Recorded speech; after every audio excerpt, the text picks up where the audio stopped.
On June 14, 1969, the Martin family was on a camping trip in the Great Smoky Mountains National Park in Tennessee, along with another family they were friends with. There were four of them: William Martin, his father Clyde Martin, and his two sons Douglas and 6-year-old Dennis. At one point on the trip, the other family was returning from a hike, and when they could hear them coming, little Dennis decided he wanted to play a little prank. So he ran down the trail a little bit and hid in the woods so he could jump out and surprise them. 5 minutes or so passed and the other family came walking into the camp, but Dennis wasn't with them. When asked, they said they never saw him. William and Douglas immediately went looking for Dennis, but he was nowhere to be found. They searched down the trail for up to 2 miles, poking into the woods and calling his name the whole way, but he was just gone. After hours of searching, they sought help from the park rangers, but by the end of the day, there was still no trace of Dennis.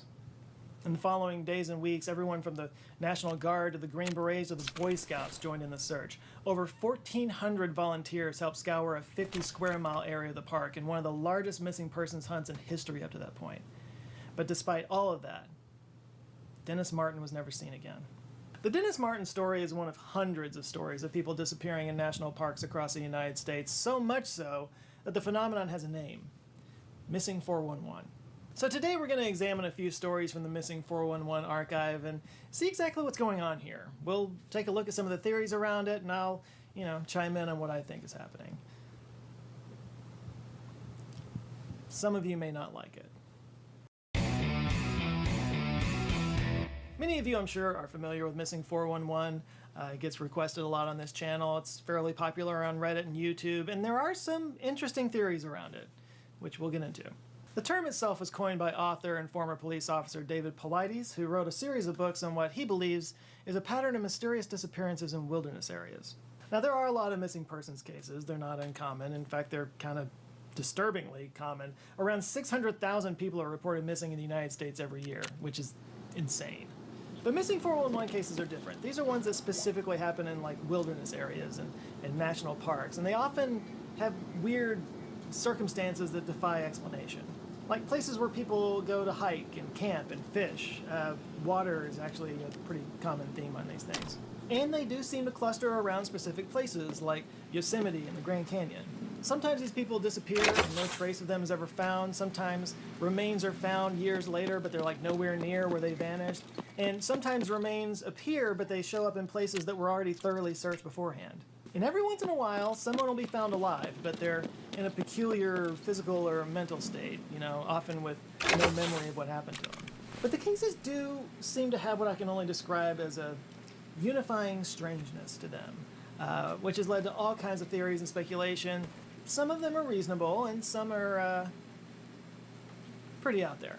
There's far too much for me to cover in one video, and there's no shortage of content on YouTube about this. I could point you to the Lore Lodge and Coast to Coast AM if you really want to go down the rabbit hole, but today I'm just going to focus on a few of them and let you decide. Let's start with the case that I've already mentioned, that of Dennis Martin, or Denny to his family.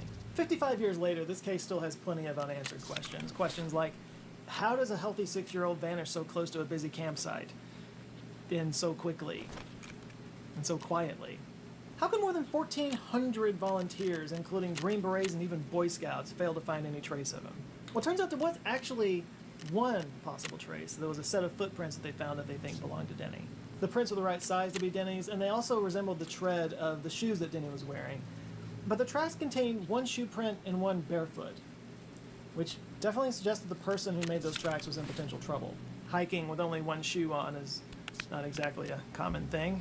But the officials at the time thought that the tracks belonged to one of the searchers who were looking for Denny, so they didn't give it much attention at the moment.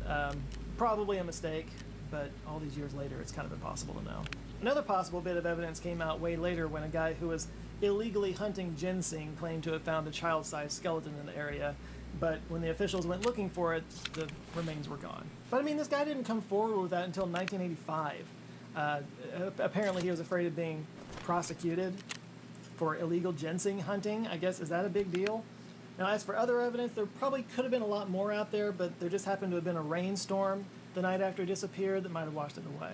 Now, a big part of the problem with Denny's disappearance is actually the massive scale of the search effort itself. 1,400 people is a lot of people. And many of those people were untrained volunteers who didn't, know what to look for or how to maintain the integrity of the search area. Like any footprints that might have survived that rainstorm were probably stomped all over by the 1,400 people looking for them. The Park Service actually changed their search protocols after the Denny Martin disappearance for this very reason. That did not, unfortunately, put an end to people going missing in national parks. In July of 2015, another child went missing from a campsite in Idaho. This one's name was Dior Coons Jr., and it was actually featured in the documentary about Missing 411 by David Paulides and his son Ben. There have been a few of these documentaries by now. This was the first one that came out in 2016. The story goes that 2-year-old Dior Coons Jr. vanished from a campsite near Timber Creek Campground near Leodore, Idaho in July of 2015. Dior's parents, Vernal Coons and Jessica Mitchell, took him on an impromptu camping trip along with Jessica's grandpa, Robert Walton, and a friend of Robert's, a guy named Isaac Reinwand. So according to their story, after they set up camp, Vernal and Jessica went out to a nearby store for supplies, and then upon returning, they all decided to walk down to a creek to check out a spot for fishing. All of them except Grandpa Bob. He was 76 years old, he was on oxygen, his health wasn't great, so he chose to stay behind. Initially, Dior started down the path with his parents, but then he decided he wanted to stay with Grandpa, so Jessica sent him running back up the short path to Robert, shouted at him to let him know that Dior was coming his way. After scouting the river for a short amount of time, in some retellings they said it was only 5 minutes, in others they said 15 to 20, Jessica says that she found a fish in the river that she thought Dior would like, so she walked back up the path to where Grandpa Bob was. But when she got there, not only was she surprised to not see Dior, but Grandpa Bob claimed that he never came back. Somehow, in the literal handful of seconds that he was out of eyesight on that path back to Grandpa, Dior Coons disappeared, and he was never seen again. An extensive modern search was conducted, but no trace of Dior was ever found. No body, no clothing, and no boots. I bring up the boots because Isaac told investigators that Dior's boots were way too big for him and ill-fitting, meaning that, well, a couple of things. One, he wouldn't be able to move very fast and probably couldn't have gotten very far with those boots on. And also, if somebody or something picked him up, those boots probably would have fallen off.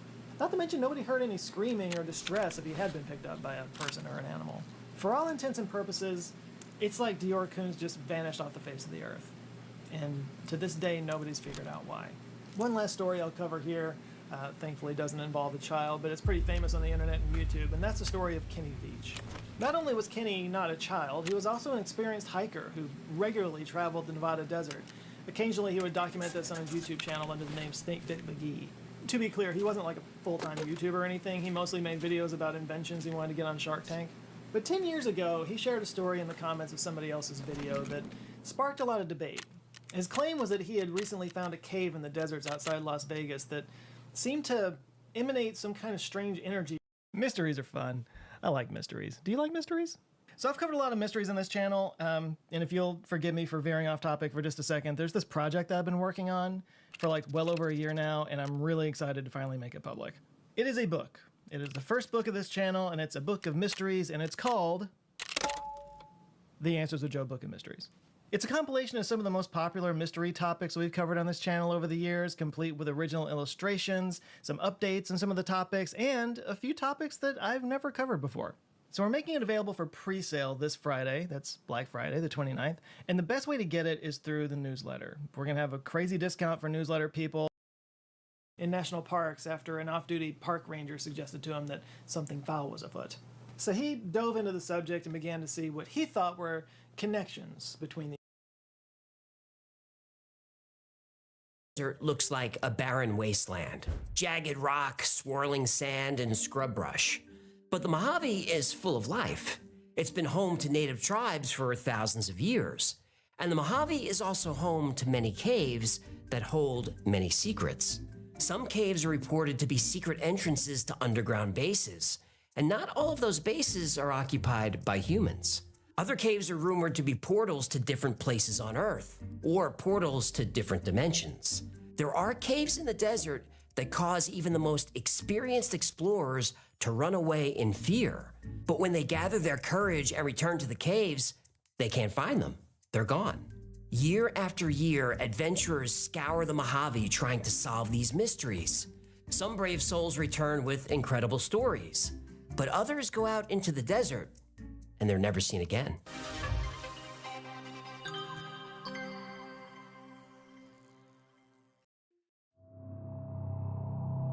Kenny Veach had a passion for the wilderness, but was especially attracted to the Mojave Desert. Where most people see nothing but sand and scrub brush, Kenny saw a beautiful and vibrant ecosystem. And I just came across this fellow. It's been a while since I saw one. It's a nice little Mojave Desert tortoise. Kenny also had an interest in aliens and UFOs. He lived in Las Vegas and often hiked the desert not far from Area 51.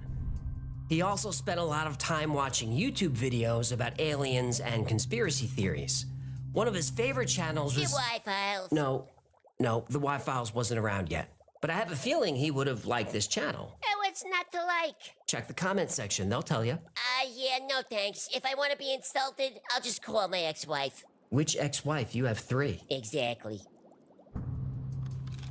A channel Kenny watched a lot is Serious Disclosure, run by Dr. Stephen Greer, who I'm sure you know. But in case you don't, Dr. Greer has been one of the loudest voices pushing for the government to reveal what it knows about UFOs and aliens. One video caught Kenny's attention. It was about alternative energy being researched at Area 51. When they had tested a device that was supposed to be a new type of energy source, and they had taken it out into the range, and it had literally blown up when they tried to activate it. People in the comments exchanged stories about strange phenomena that they had experienced. Kenny also weighed in. This ain't nothing. I am a long-distance hiker. One time during one of my hikes out by Nellis Air Force Base, I found a hidden cave. The entrance to the cave was shaped like a perfect capital M. I always enter every cave I find, but as I began to enter this particular cave, my whole body began to vibrate. Whatever it was that Kenny was feeling seemed to be coming from inside the cave. The closer I got to the cave entrance, the worse the vibrating became. Suddenly I became very scared and hightailed it out of there. That was one of the strangest things that ever happened to me. I'm sure it wasn't Kenny's intention, but he created one of the biggest internet mysteries in history, a rabbit hole known as the M Cave.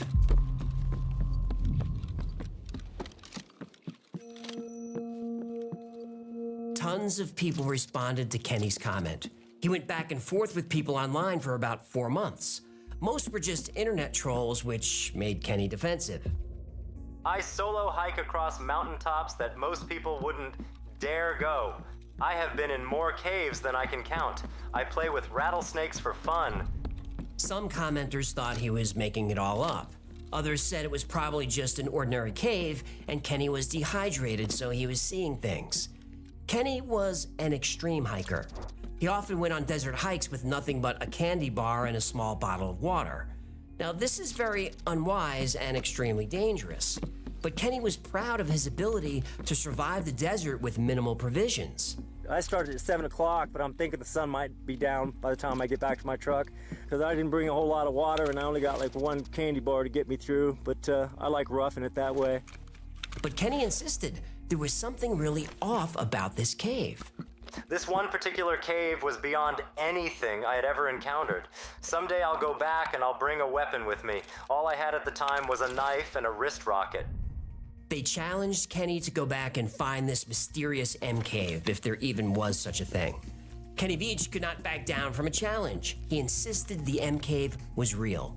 Once the weather cooled down, Kenny was ready to try to relocate the M cave. And, as promised, he brought his camera with him. He documented his search on his own YouTube channel. And I'm looking for a cave that I found, and I didn't have a sidearm when I was here before. And something about that cave just spooked me. Out of all the caves I've ever gone in, this one just made my body vibrate. The closer I got to it, the crazier my body felt. And I was like, all right, I'm not gonna go in there right now, but I'm coming back someday. The online community was thrilled. The search for the M cave was on.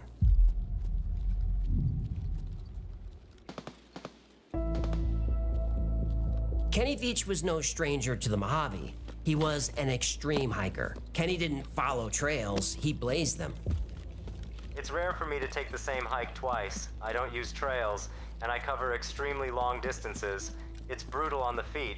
I often will lose 1 or 2 toenails after one of my longer hikes. Yes, this is what I do for fun.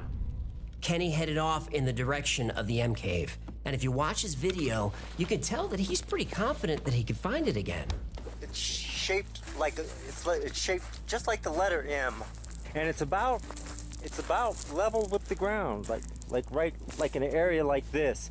so I really got to keep my eyes peeled because I don't want to pass it. But despite his confidence, Kenny was ultimately disappointed. Well, I did not find the cave.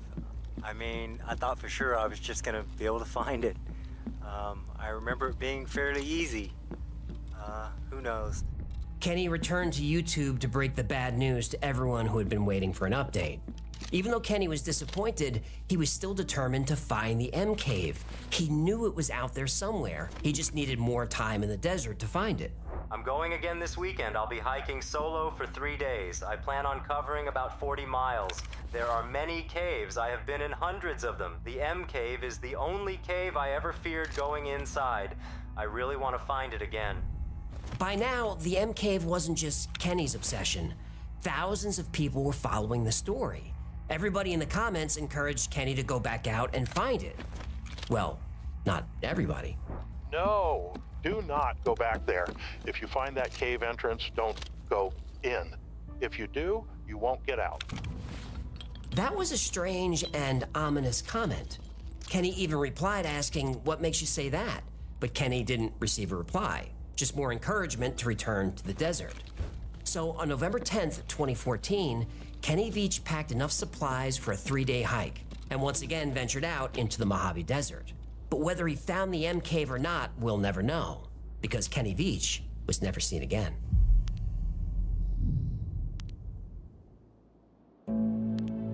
When Kenny Veach didn't return from his 3-day solo hike into the Mojave Desert, his girlfriend Sharon knew something was wrong.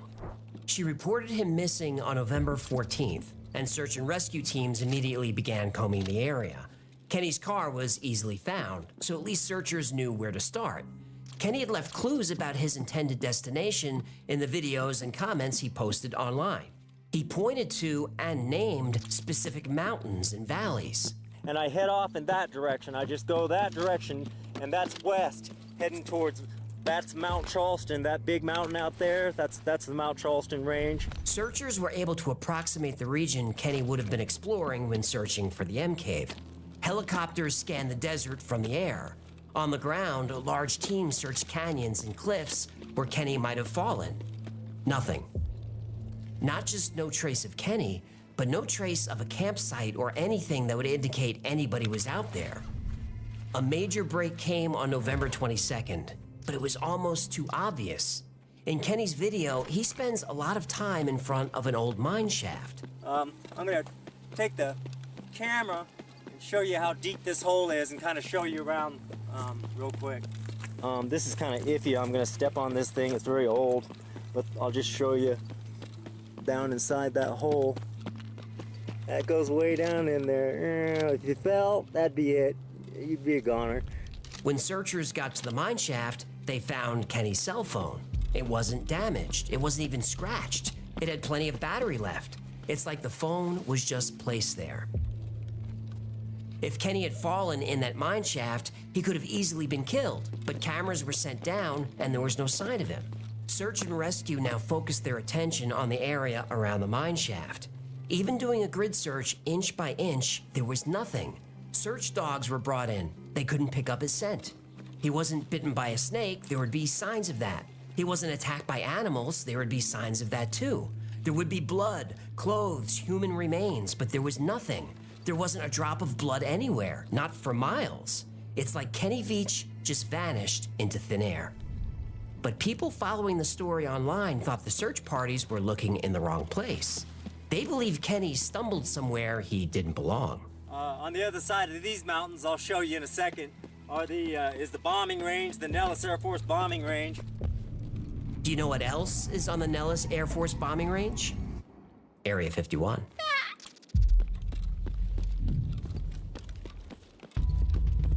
The United States government owns most of the land in Nevada. In fact, it owns over 80% of the entire state. And corporations own 100% of the politicians. Look at this map. Only the areas in white are privately owned. The government owns the rest. So Kenny Veach was hiking and disappeared on government land.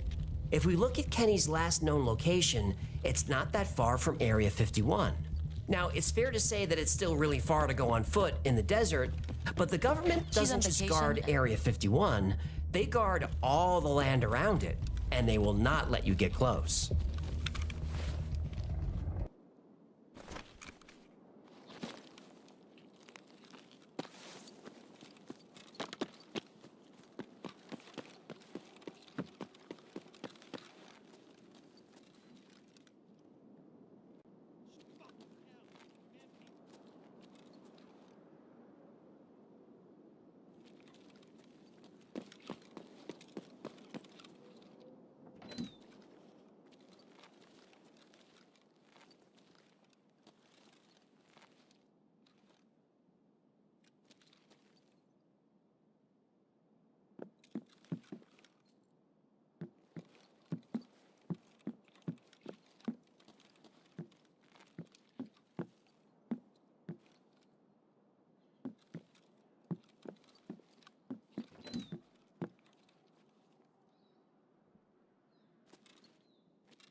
If you try, you'll start seeing black helicopters. Try to get closer, the infamous white pickup trucks will appear.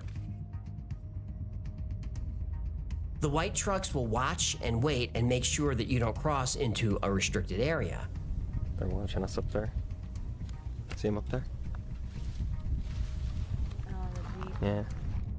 Now, normally just the sight of the white truck is enough to scare people off. But once in a while, someone pushes their luck.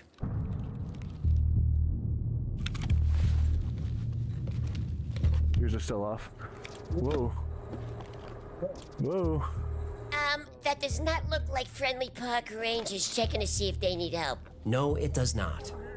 These two bikers wanted to see what would happen if they crossed the line by just a few inches.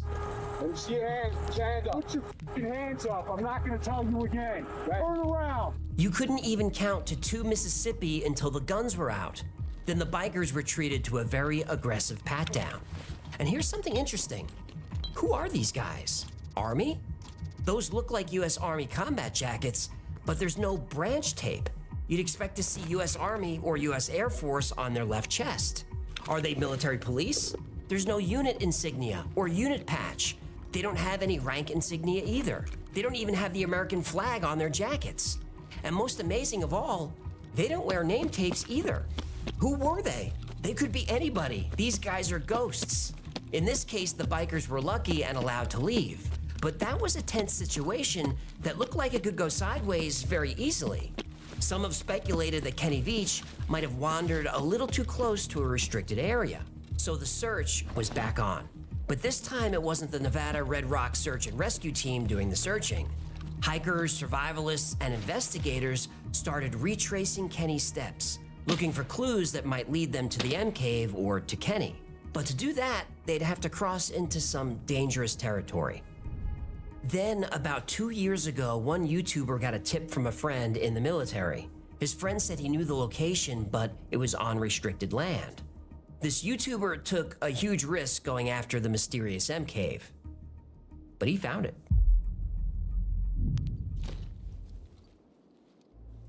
When Kenny Veach went missing without a trace, the internet exploded with theories. Did Kenny run into mobsters or drug dealers and became a witness to something nefarious? Or maybe he found a cave to seek shelter only to discover it was already occupied. There are a few people living off-grid in the desert, and those people want to be left alone. But Kenny was armed. Even if he did run into the wrong people, there would have been evidence of a struggle. If shots were fired, there would be brass, but there was nothing. The theories kept pointing to Kenny accidentally wandering too close to a military operation. His last known location was in between Nellis Air Force Base and Edwards, home of Area 51. And it's rumored that there are many underground entrances to these bases all over the desert. If Kenny stumbled upon one of those entrances, he might have gotten himself deleted. A couple of years ago, a YouTuber with the handle Abandoned Mines 11 set out to find the M Cave, and he wouldn't start at the mine shaft. He went right toward Area 51. After a long hike and following the tip he got from a friend in the military, he believed he found the M Cave. The first thing that looks out of place is the stacked rocks. Clearly someone piled those, but why? There's a bottle and some old pieces of wood strewn about, so somebody was definitely here at some point. People have speculated that some caves around the base have doors or hatches. There's no sign of that, but there are some strange scratch marks on one of the cave walls. We get a nice reverse angle that shows the entrance really is shaped like an M, and it's the right height. Kenny said it was less than 6 feet high. When I watched this video for the first time, it was interesting enough, but it didn't feel like the right cave. But then an old piece of metal is seen poking out from the rubble. Okay, Area 51, Whoa! restricted area, no trespassing, use of deadly force authorized. Well, I think it's time for me to get out of here. Over the course of a year, that video got so many views that Abandoned Mines 11 decided to go back and film an update. But he couldn't. So some new developments here at the M Cave. It looks like they've installed a restricted area sign right there. The cave itself was now a restricted area. Some people online pointed out that this couldn't be the cave. The M cave was becoming so well known and so many people were searching for it that if it existed, the government would cover it up. They'd wall it off or fill it in. They wouldn't leave the cave open. That's true, but a walled-off cave with an M-shaped entrance? M cave hunters didn't see that as a deterrent. They saw it as another clue. And that clue led to another M cave. Almost as soon as Kenny Veach went missing, Sean Horlacher went searching. In the description, you'll find links to his channel and all the others that I've mentioned today. Over 4 years, Sean went on multiple hikes, sometimes overnight, and covered about 75 miles of desert. He used Kenny's videos for reference and retraced his tracks. Sean parks where Kenny parked. He walks through the same rugged canyon that Kenny walked. He keeps the mine shaft in sight as a point of reference. Sean follows the same path that Kenny took. He points out various rock formations that are clearly natural, but then he comes to a rock formation that looks very out of place.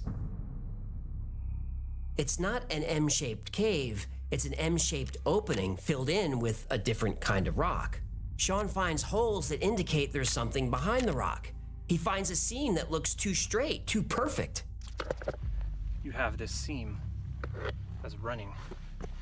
It's almost like this is like a foundation almost. He feels that some of the rocks are loose. But that moves, which means this one right here will move too. And I can feel it. I can nudge it. Sean's pretty confident that he's found the M cave. So for the record, the M cave did exist, I think. Now that looks like a pretty good candidate to me. It's not as perfect of an M as I was hoping for, but there's definitely something strange going on with those rocks. If you watch Sean's full video, you'll see him poking around and getting some really close-up shots of the rocks. But we're still missing a piece of this mystery. Remember how Kenny said that he felt uneasy near the cave, and the closer he got, the worse he felt? He described it as a vibration that was making his body literally shake. Kenny described feeling fear that grew worse as he got closer to the cave. But Sean didn't seem afraid. He wasn't experiencing any effects from being near the cave at all. He seemed fine. But a few minutes later,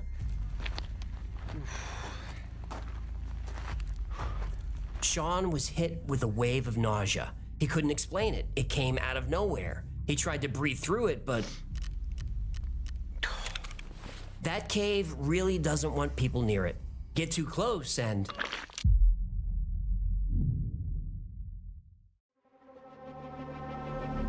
for about 4 straight minutes, Sean was vomiting and dry heaving. The further he got away from the cave, the better he felt. Please don't show it again. Don't show it again. I can't. I won't show anymore. Thank you. Oof. I shouldn't have had those burritos for lunch. Now they're not sitting so well. Oops. Pardon me. So Sean getting sick is another clue. There's a piece of military tech called an active denial system, or ADS. It's basically a heat ray. ADS emits high-frequency radiation that penetrates a fraction of an inch into the skin and heats it.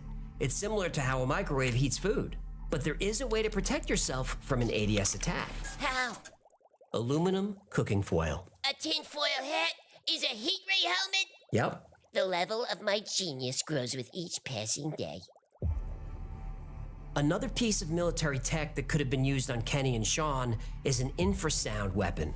The audio frequencies that can be heard by the human ear range from 20 hertz to 20,000 hertz. Anything above 2,000 hertz is considered treble. Anything below 200 hertz is considered bass. So I'm all about that bass. That bass, no treble. Every inch of you is perfect from the bottom to the top.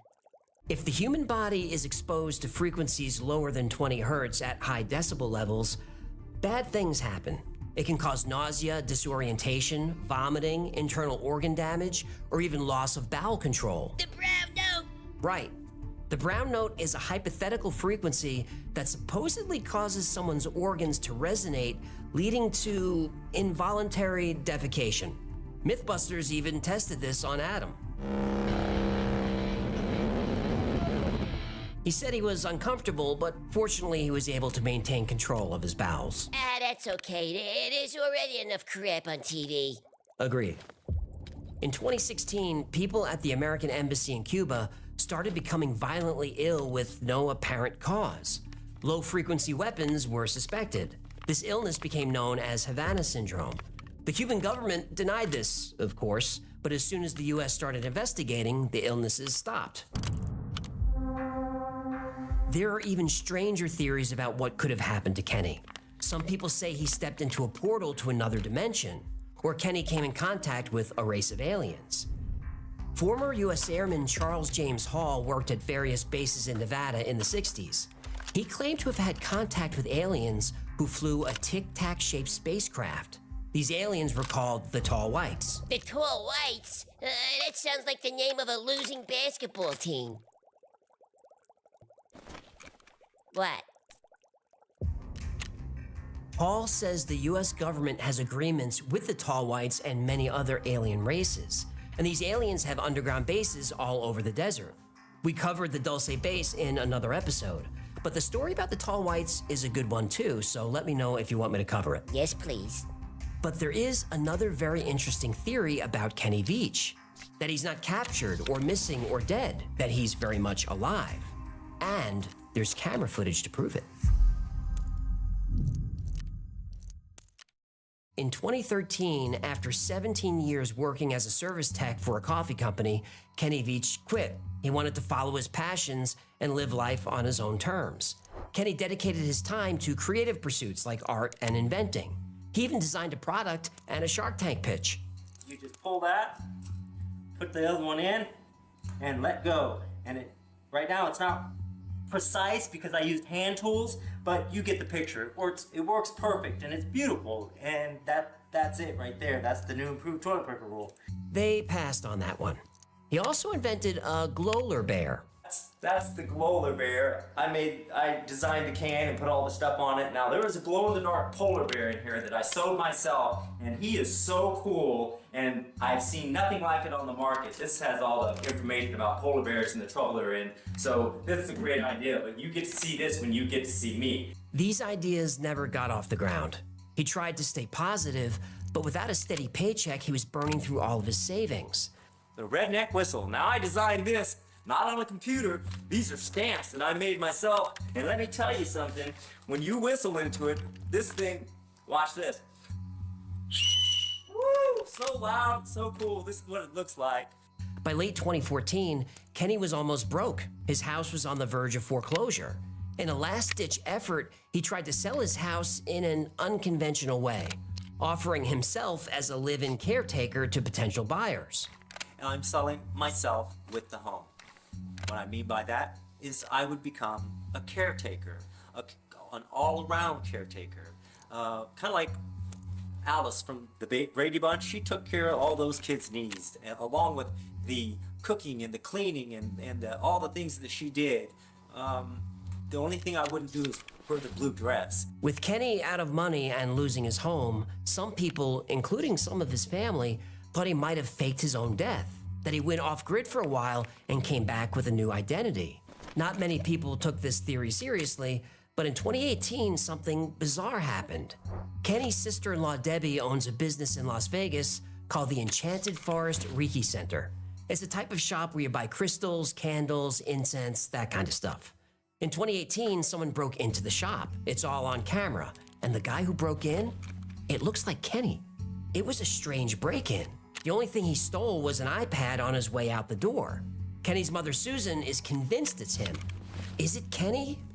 It's really hard to tell. Kenny's mother says it is. Kenny's daughter, Victoria, says it might be. Debbie and most other people, including the police, don't think it's him.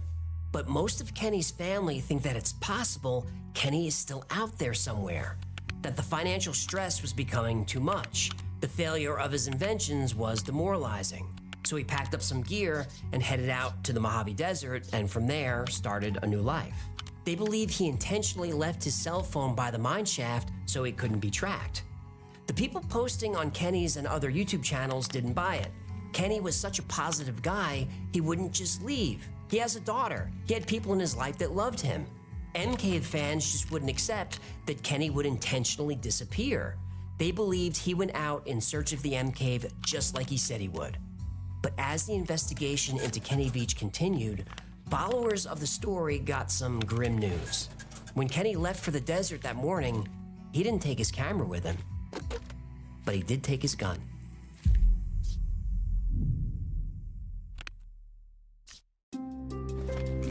The mystery of Kenny Veach and the M-Cave is one of the most requested topics on this channel.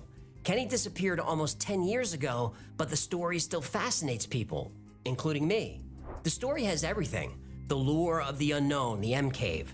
There is an element of danger, the extreme conditions of the desert that put Kenny and anyone who followed him in constant risk. But how much of this mystery is true? Are there things that we can debunk? Well, there are, but there still are a lot of questions. That's another reason the story endures. There's no closure, there's no resolution. Until we get answers, this mystery will continue to captivate. So, what do we know? Were any of the caves we looked at today the M-Cave? Well, there's no way to tell. The people who discovered those caves say yes, they followed Kenny's directions to the letter. But even Kenny contradicts himself a little. And it's about as tall as I am and kind of narrow. And it's stuck on the side of a mountain. And it's about level with the ground, like in an area like this. So is the M-Cave stuck on the side of a mountain, or is it on ground level? If it's ground level, Kenny walked right past it and didn't notice. Look at this shot from Kenny's video. Now this shot from Sean's video. That's the same rock formation. If that's the M-Cave, even if it was covered up, wouldn't Kenny have noticed it? I would think so, but maybe not. He's not experiencing any vibrations or the effects he described earlier, so maybe he just didn't notice. Sean found the cave in 2018. Kenny was there in 2014 and possibly earlier. If that cave was intentionally covered, by the time Sean got there, it had been covered for years. Also, if there was technology near the cave that was making Sean sick, that tech wasn't operating when Kenny walked by. He stopped for a bit right in front of that rock formation. He didn't mention feeling anything. As for the break-in video, Kenny's mom says it's him, but it isn't. That footage has been run through facial recognition software. It's been examined by experts. That's not Kenny. Kenny's girlfriend Sharon tries to offer some closure, but it's not good news.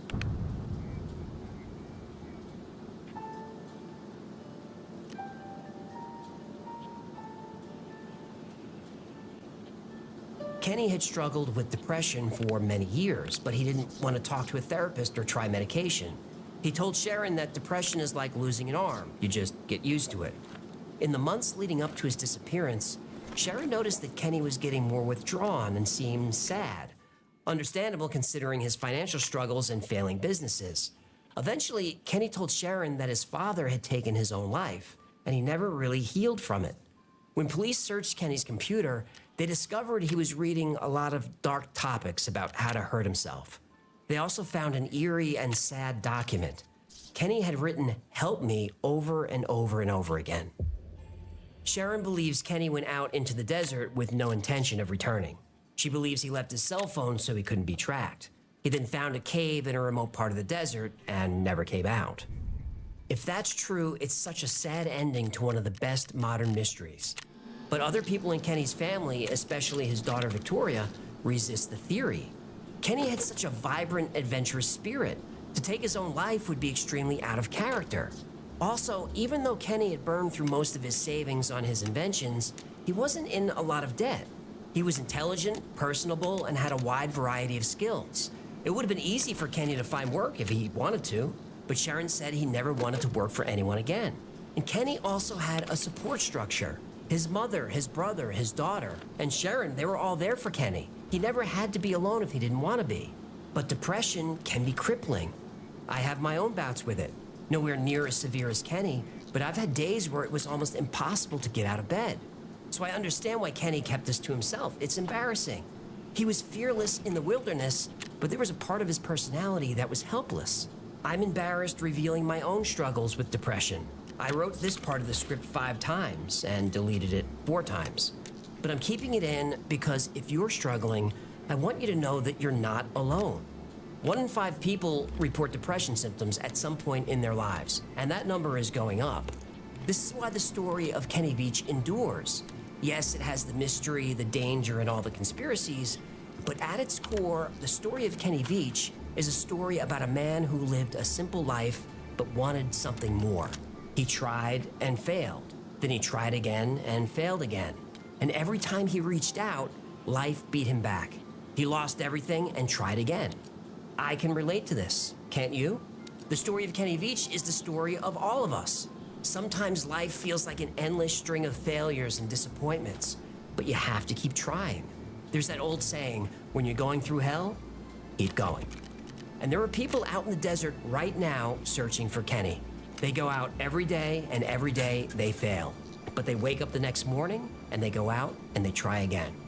I have a ton of respect for these people. They don't care about the M Cave. They care about Kenny. And they believe, like I do, it's time for Kenny to come home.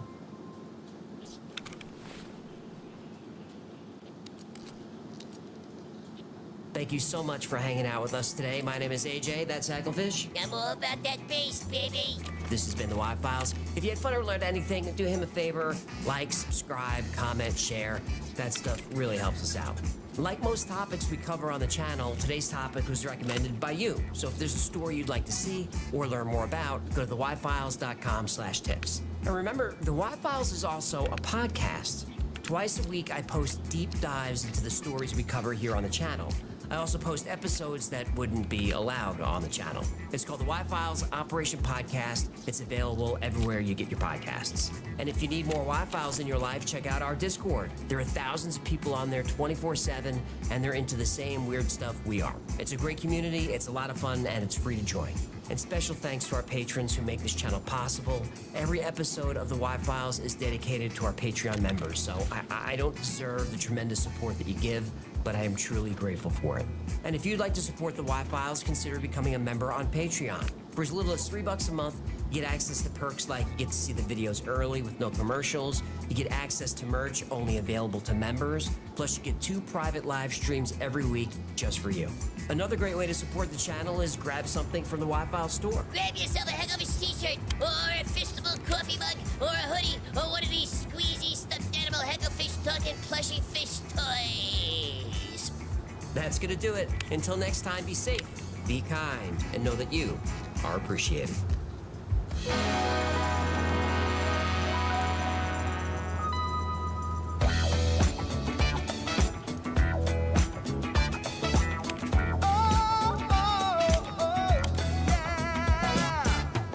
I played Polybius in Area 51. A secret code inside the Bible said I was.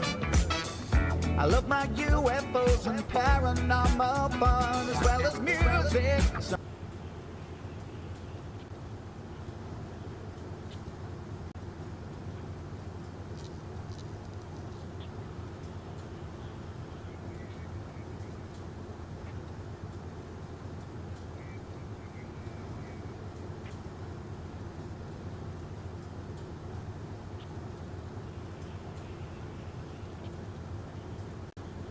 Or learn more about, go to the Y-Files.com. The screw was just gone. So Mike powered down his... Mike fired up the box and the lasers came to life. The machine produced a small circular area of distortion. It was a vortex about 8 inches across that looked like ripples above a fire. This was unexpected. Mike didn't know what the vortex was or if it was dangerous, so he grabbed a sheet metal screw and tossed it through the field. It vanished. Mike just stared and blinked and waited. The screw was just gone. So Mike powered down his machine and turned to head back into the house. Then he heard something clattering. It was the screw. It rolled to a stop about 2 feet from the box. Mike thought he invented some kind of teleportation device. He didn't. Michael Madman Markham invented a time machine.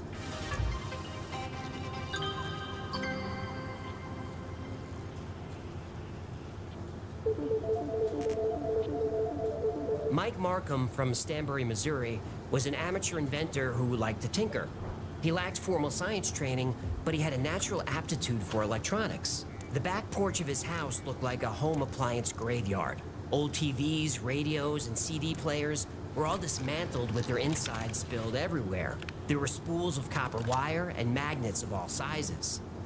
His current project was a Jacob's ladder, a device that consists of 2 metal rods which start close together at the bottom and spread apart as they go up. This produces climbing arcs of electricity. But Mike had an idea for a modified version of a Jacob's ladder. The first thing he had to do was create a transformer. More than meets the eye. No, an electronic transformer. And transformers are electronic, hello. How else do you think they defeat the Decepticons? By talking sternly? Do you mind if I continue? Fine, go ahead. To get the arc of the electricity going in a Jacob's ladder, you need a high voltage power supply, typically in the tens of thousands of volts. Now, in the United States, the standard household voltage is 120 or 240 volts. That won't do. So Mike built his own transformer. Robots in disguise. Sorry. It's out of my system now. Go ahead. Basically, what you do is wrap 2 separate coils of wire around a common core. One coil is connected to the power source, so in this case, the fuse box on Mike's house. The other coil then has more or fewer turns in order to step up or step down the voltage. So Mike sat down and just started coiling wire. After about 400 turns, he lost count. But he coiled enough wire to step up his voltage from 120 volts to 20,000 volts. Now he's got his power supply. For the climbing rods or conductors, Mike actually used wire hangers. No wire hangers ever! Somebody out there gets it. How it's supposed to work is, the voltage is applied to the conductors. The electrical pressure then ionizes the air particles between the rods, allowing current to flow. The arc starts at the narrowest point where the rods are closest together, and then the heat from the arc makes the air around it hotter and less dense. Hot ionized air has lower resistance. Hot air rises, and so the electrical arc rises along the conductors. But the arc won't start on its own. You need to initiate it manually by moving the rods closer together or farther apart. It's touchy. Also, if the air pressure changes, it won't work. If the humidity changes, it won't work. Air temperature, movement, even a little bit of smoke or dust in the air, and it won't work. So Mike had an idea. What if he used lasers to heat the air around the conductors? This would lower the air resistance, ionize it, and make the spark ignite on its own. At least, that was the plan. So he removed the laser emitters from a couple of CD players, connected his homemade transformer, and fired it up. No spark. It didn't work. As he was going to disconnect the machine, Mike saw something strange. Hovering above the device was a sphere of distorted air. It looked kind of like the wavy mirage you see over a highway on a hot day. But this wasn't some powerful ball of energy. It was hardly visible. If you weren't looking for it, you'd miss it. Unsure what this thing was or if it was dangerous, Mike tossed a sheet metal screw into the energy field. The screw disappeared. Mike just stood there for a second, confused. He didn't know if the screw got vaporized or what happened. Then the screw fell out of the field and landed on the ground a couple of feet away. Now, he repeated this experiment a few times with the screw, and every time the same result. He tossed the object in, it disappeared for a second or so, then reappeared out of the energy field. Now, Mike didn't know if his machine was teleporting objects or possibly sending them a few seconds into the future. After a few more tests, the machine overloaded. The lasers were dead and the components were fried. Now, even though all that was left of Mike's invention was a burnt-out box of parts, he knew he was onto something. So now he would rebuild the machine, but this time, instead of it being 18 inches tall, he'd build it 8 feet tall. And to do that, he'd need access to a lot more power. And Mike knew exactly how to get it.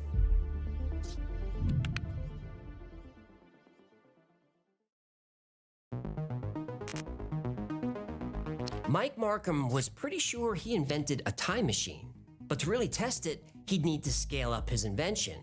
His prototype was only about 18 inches tall. Now he wanted to go bigger. Scaling up the parts of the machine wasn't a problem. Bigger conductors and even bigger lasers were available. The problem was power. He needed lots of it. His house gave him 120 volts. He stepped that up to 20,000 volts for the prototype, but his homemade transformer blew out after just a few minutes. If Mike was really going to scale and test his machine, he'd need transformers that can handle 50,000 volts or more without breaking a sweat. Basically, he needed the kind of transformer you see on power poles, but those are not easy to get, and they're not cheap. Mike didn't have $15,000 to $20,000 to put into this experiment. Besides, he'd need more than 1 or 2 transformers, he'd need a few. So Mike had an idea. A bad idea. He knew there were 6 industrial-grade transformers just sitting in a yard doing nothing but getting rusty. But that yard was a substation for the King City, Missouri Power Company. So Mike called a couple of friends with pickup trucks and in broad daylight drove to the substation, loaded up the transformers, and drove away. A few weeks later, he had his next version of the machine. The transformers were connected to the grid, new lasers were in place, and the wire hanger conductors were upgraded to 4-foot-long, half-inch metal rods. This thing was a beast. Now, the moment of truth. Mike powered up the machine. There was a loud crack, a spark, and then nothing. His whole house went dark. The new machine knocked out the power. Then Mike looked out the window. He knocked out the power in the whole town. It took some tinkering, but soon Mike was able to get the machine running without causing brownouts all over town. And the machine? It worked. It created an energy field or vortex a few feet wide, so Mike sent objects through the vortex. But this time, objects weren't reappearing a few seconds later. They weren't reappearing at all. The objects were just vanishing to who knows where. One afternoon, Mike had a few friends over and they were tossing small objects into the energy field. They wondered, could a big object go through? Yeah, I'd like to send my ex-wife through. Well, a few of Mike's buddies got behind the living room couch and pushed. The couch went into the energy vortex and was gone. Oh! Yeah, that was the good news. Yeah, what's the bad news? Mike's cat was on the couch at the time. Yeah, so what's the bad news? So now everyone is just standing there in an empty living room staring at this whirling field of energy. Then they heard a pounding on the front door.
Mike opened the door, and there were 8 deputies on the property. The officer at the door had a search warrant. Mike's neighbors had reported a lot of weird activity happening at the house. And it didn't take long for police to put together Mike's project and reports from the power company of a lot of missing equipment. So whatever experiment Mike Markham was planning would have to wait, because now he's going to jail.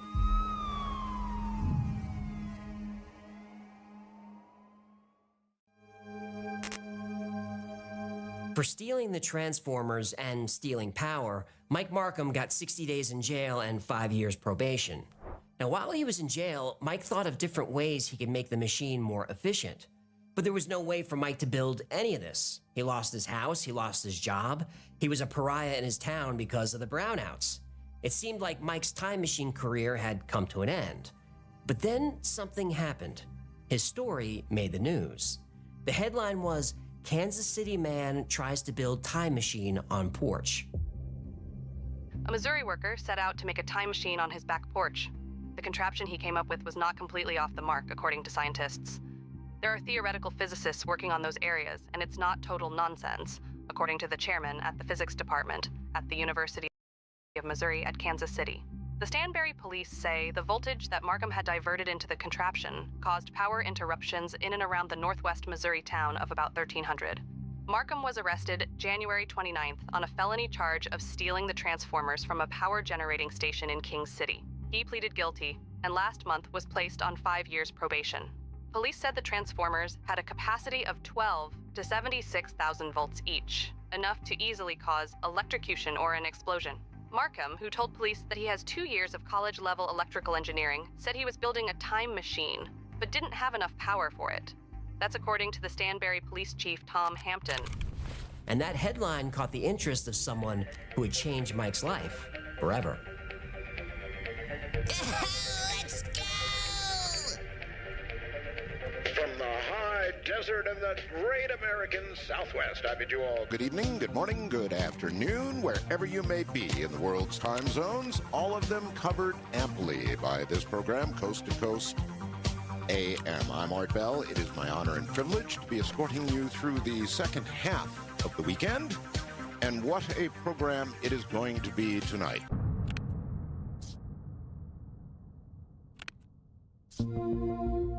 If you're building a time machine and you need help getting the word out, there's no better person in the world to help you do that than Art Bell.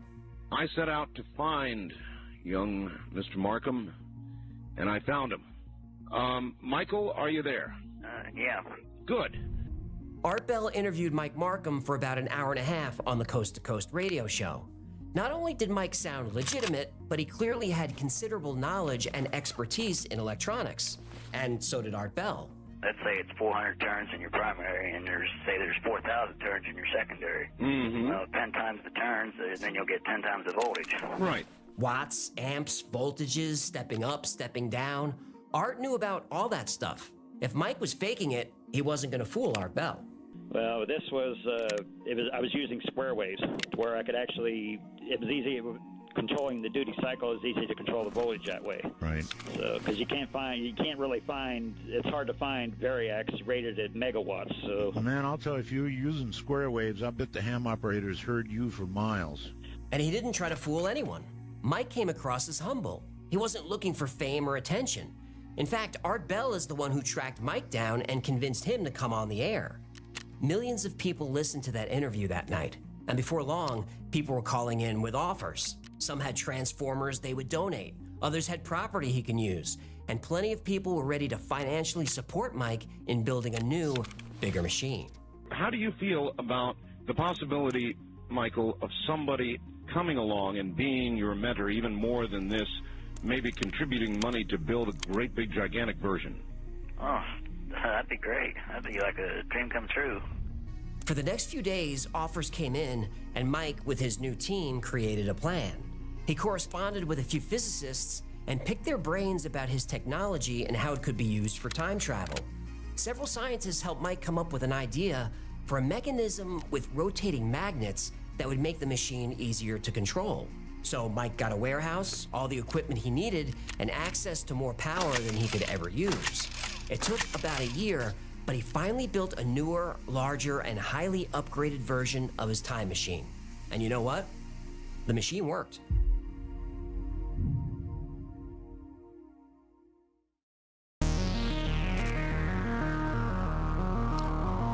It took almost 18 years, but Art Bell was finally able to catch up with Mike Markham. Honestly, Art thought Mike was dead.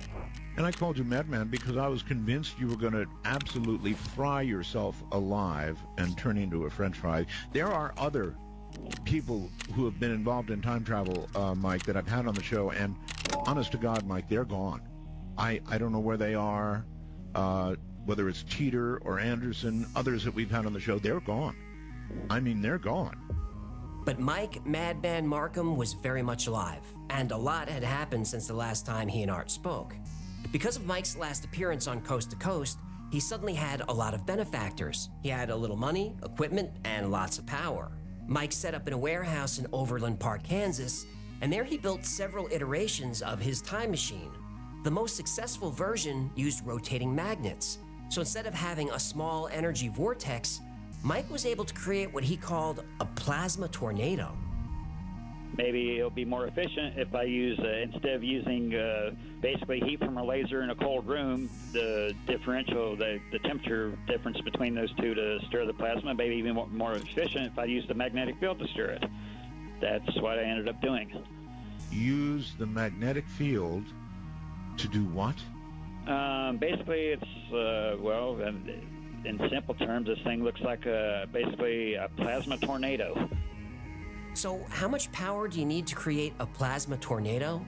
Well, remember Mike's first machine? That prototype ran at 20,000 volts. Well, his next version... The one that ate the couch and the cat? Yep. And what a waste of a perfectly good couch. Stop it. Anyway, the next version used about 70,000 volts. This new machine in the warehouse, which is about 15 feet tall, it was pulling 3 million volts. That is a crazy amount of pressure. Pressure? Well, in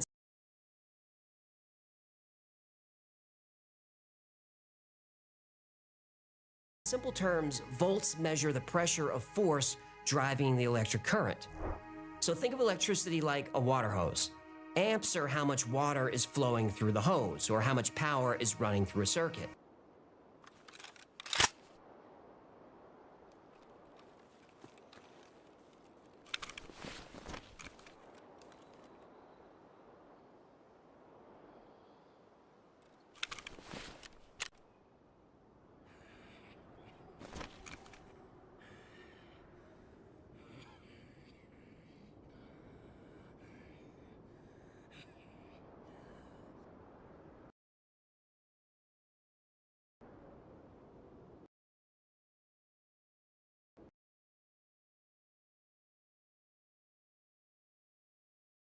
Most households get between 100 and 200 amps of power. Well, unless you got a grow room, then you need a lot more power. What did I say about this? Tomatoes! I was growing tomatoes! Anyway, amps are the amount of power. Voltage is the pressure of the power. So imagine taking that water hose and making the end of it smaller and smaller. That increases the pressure of the water coming out of the end.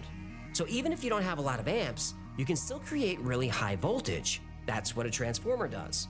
So using juice from the power company, supplemented by a couple of generators, Mike had more than enough power to run his machine. 2 cylinders, 1 cylinder inside the other. Right. With a magnetic, with another, basically a circle of magnetic electromagnets around it. So basically you got a bunch of plasma like inside of it with a magnetic field rotating it. You know, what you are describing, I'm sure you've heard stories of the Philadelphia experiment, right? Yeah. Well, they described a similar electronic setup with regard to the rotating magnetic fields. Art correctly pointed out that this is how the Philadelphia experiment was done, with high voltage and rotating magnetic fields. In fact, when Mike was arrested, he told the police he was building a time machine. Now, of course, they thought he was nuts, but several scientists said that if building a time machine was possible, Mike's technology was on the right track. Because Einstein's equations do allow for time travel. And they're blueprints, blueprints for different kinds of time travel designs that are compatible with Einstein's theory. For example, gigantic spinning cylinders. You go around the cylinder and you come back before you left. So now Mike started testing the machine by sending objects through the vortex. First with small objects like bits of wood, baseballs, and little things like that. And they went through just fine, but they just disappeared, just like the couch. And the cat. But they really didn't disappear. They just ended up in different locations. So, what, it's teleporting stuff? No. The objects would go in and vanish, and then about 2 minutes later, they reappeared. But the objects ended up between 50 and 150 yards east or west of the machine. And always east and west, never north or south.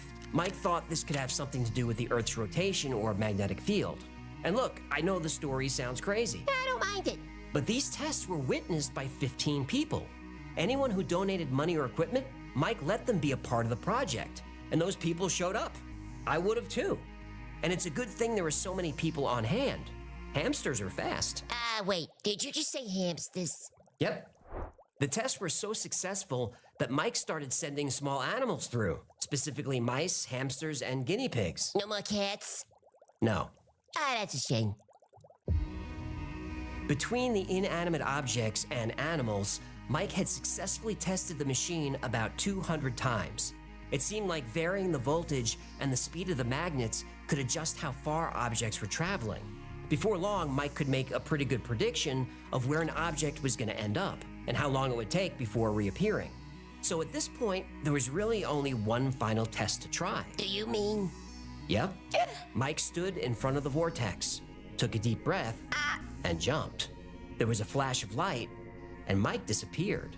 Now, remember, Art Bell had been following this project closely. He was even planning a trip to the warehouse. But when Art checked in looking for Mike, nobody had seen him. He was just gone. The media did pay attention, and the media did, including me, nationally, went on the air and said, Madman is gone. We can't find him.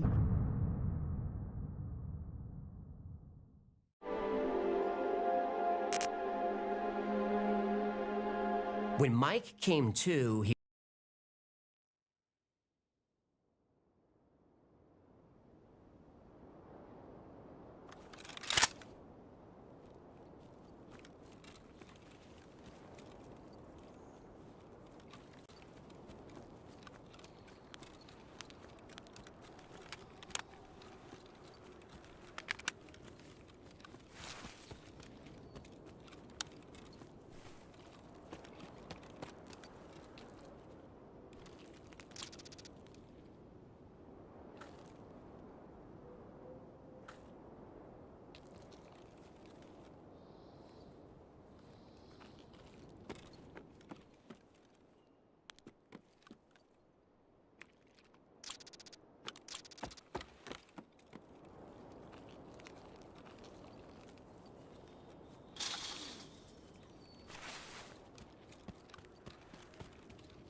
he was not in the warehouse. He was lying in the middle of a field somewhere with the worst headache he'd ever had. And there was a big problem. He had no memory of how he got there. He didn't even know his own name. So he got up and just started walking. Now, it took some time, but his memories slowly returned. Eventually, he hit Fairfield, Ohio, a suburb of Cincinnati. And Fairfield is 800 miles due east of the warehouse in Overland Park, Kansas. But Mike had no driver's license or ID of any kind, no credit cards, no money. So he went to the nearest homeless shelter to grab a meal and get his bearings. When he got to the shelter, he saw a newspaper. He had jumped 2 years into the future. Mike took a few odd jobs and got together enough money to take a bus back to his warehouse in Overland Park. When he got there, the warehouse was empty. Everything was gone. The machine, all the videos that he took of each test, and all his notes, every bit of documentation was all gone. Men in Black. Could have been the Men in Black, or it could have just been the landlord who thought Mike was gone, so he just stole the equipment or threw it away. No way, that stuff is still out there somewhere. It might be. Now, Mike was pretty sure he could recreate the machine. He felt he could remember 90 to 95% of the process, but it would take a lot of money. The equipment in the warehouse was worth a couple of $1 million. But Mike still had memory gaps. He couldn't remember whose donors were. His list of supporters was in the warehouse. And that brings us to Mike's third appearance on Coast to Coast. He caught Art Bell up on everything that happened. And although he wasn't looking for money, once again, people were ready to help. This one guy suggests, I'm actually looking at the website now, go to tell him to set up a GoFundMe account. Yeah, GoFundMe or, well, that's crowdfunding, right? Art also recommended that Mike pursue a book deal. And Mike admitted that he's no author, but if he teamed up with a ghostwriter, he could certainly cover all the technical details. Another suggestion was work with the government. No! What would you cooperate with them, or? The thing with DARPA, well, I don't have firsthand experience with them, but I'm willing to bet they try to militarize every. I mean, basically, the check isn't free and clear. There's always strings attached. I hear that. Smart man. So Mike had options, and Art Bell encouraged him to keep working. All right, everybody, that's it. Everybody in the world wanted an update on Madman Markham, and now you've got it. He's not going to stop. What's next for Madman? Only time will tell. Good night.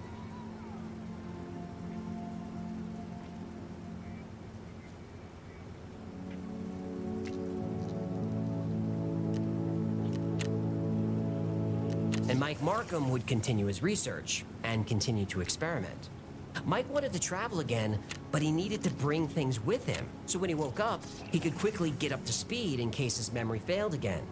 A big problem he kept running into was that nothing metal could go through the vortex. Well, metal could go in, but it was unpredictable. Sometimes metal would come right out like those sheet metal screws, or sometimes the metal would explode in a shower of sparks.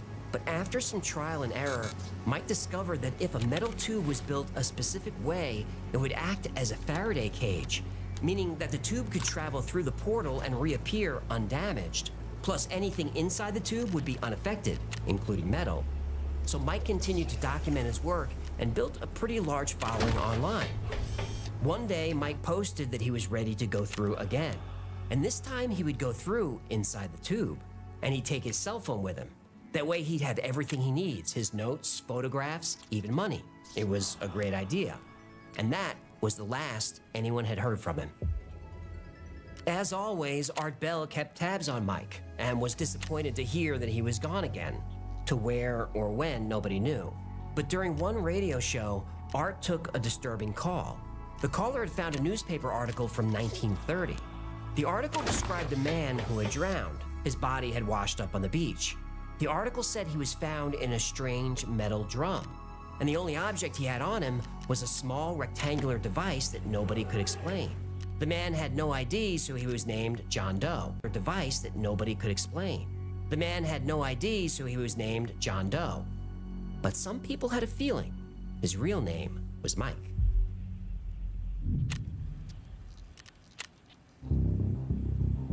When Art Bell fans talk about their favorite episodes, there are a few on everyone's list. Jonathan Reed's Alien in the Freezer, The Man Who Flew Over Area 51, The Mojave Phone Booth. Everyone loves Mel's Hole. Mel's Hole is a classic. And Mike Madman Markham is on that list. Art Bell loved time travel stories, and nobody could weave a tale like Art could. The third interview Art Bell did with Mike was in 2015, and it's a masterclass in storytelling. Art already had all the information. Everything from the early days of Mike building a Jacob's ladder on his porch, Mike going to jail for stealing the Transformers, the test with the animals, the warehouse, and Mike's 2-year jump in time. But Art teases the story out slowly. Nothing is spoiled. He walks you through the story at the perfect pace, giving you just enough information to keep you hooked. And we were hooked. And look, Mike Markham doesn't bring much personality to the story.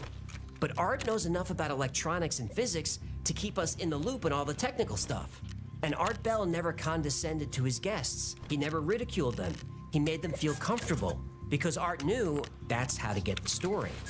I think this is one of the reasons why the Y-Files has success with these topics where many other channels don't. I don't condescend or ridicule. I don't talk down to you.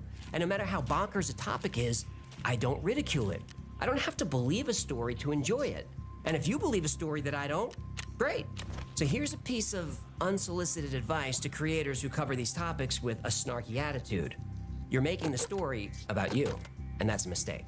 So, Madman Mike Markham, one of the best time travel stories ever. But is it true? Well, there's a lot of information about Mike on the internet that isn't true. In his last interview with Art, Mike even debunks some of those stories. Like, he never sent a cat through the portal, but he did send the couch through, but no cat. Damn. And Mike addressed that article from 1930 where the man washed up on the beach in a metal drum. Now, I always thought it was a great twist, but that never happened. And there's a current story going around that Mike was still alive but homeless and died last year. Also not true. Now, I don't want to dox the guy, but Mike is still around.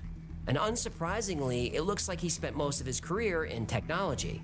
But what about the machine? Well, Mike Markham clearly knew a lot about electrical engineering. When he built that prototype on his porch, he was only 21 years old. And scientists did say that his technology was on the right track. Now, they didn't believe he could actually create a time machine, but they said if a theoretical time machine could be built, it would be done with high voltage and magnetism. Nikola Tesla thought he could possibly see through time using electromagnetism. And Einstein proved time travel was possible with gravity. The higher the gravity, the faster time moves. And in extreme gravity, like near a black hole, time would move very, very fast. If Mike Markham figured out a way to create a vortex of extremely high gravity, in theory, that would work. It's already been scientifically proven you can use gravity to dilate time. Well, basically, I'm using electromagnetism, which is 10 to the 30th times stronger. Right. So right. I don't need basically a black hole to do this. Art Bell's audience called in with lots of questions and criticism, but Mike was ready for all of it. For example, there's something with time travel stories that really bothers me. Let's say you had a time machine that could move you 10 minutes into the future. Okay, fine. You move through time. But what about space? The Earth is spinning 1,000 miles per hour. It's orbiting the sun at 66,000 miles per hour. Our solar system zips through the galaxy at over 500,000 miles per hour, and our galaxy moves through space at 1.3 million miles per hour. So where you're sitting right now, in 10 minutes, you'll move almost 90,000 miles in space. Time machine stories never account for this. The Earth is always in the same place. But Mike Markham does address this. He says his machine stays in sync with the gravitational center of the Earth. So he's not only moving through time, he's moving through space. I've linked to all 3 interviews below. You can hear Mike fielding questions very calmly. He comes across as humble and not trying to prove anything. Remember, he didn't pursue Art Bell to tell his story. Art pursued Mike every time. Really, the main reason to be skeptical of Mike Markham's time travel story is he's here. If I figured out how to time travel to the future, I'd do it, wouldn't you? But who knows? Mike is still young. Maybe he's working on a newer version of his time machine. I hope he is. Now, people will roll their eyes at this story and say Mike's crazy. But the world needs more people like Mike Markham.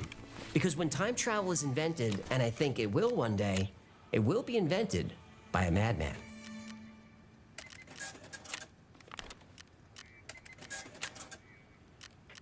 Thank you so much for hanging out with us today. My name is AJ. You know Hecklefish. Buenos dias, senor. This has been the Y Files. If you had fun or learned anything, do him a favor, subscribe, comment, like, share. That stuff really helps us out. And like most topics we cover here, today's is recommended by you. So if there's a story you'd like to hear or learn more about, go to theyfiles.com/tips. And if you want deeper dives on stories like these, check out the Y Files Operation Podcast. I release at least 2 a week, and it's available everywhere you get your podcasts. And if you need even more Y Files in your life, check out the Y Files Discord. It's a lot of fun, and there's something like 20,000 people on there. So there's always something happening 24/7, and it's free to join. A special thanks to our patrons who make this channel possible. I dedicate every episode to you, and we could not do this without you. And if you'd like to support the channel, consider becoming a member on Patreon.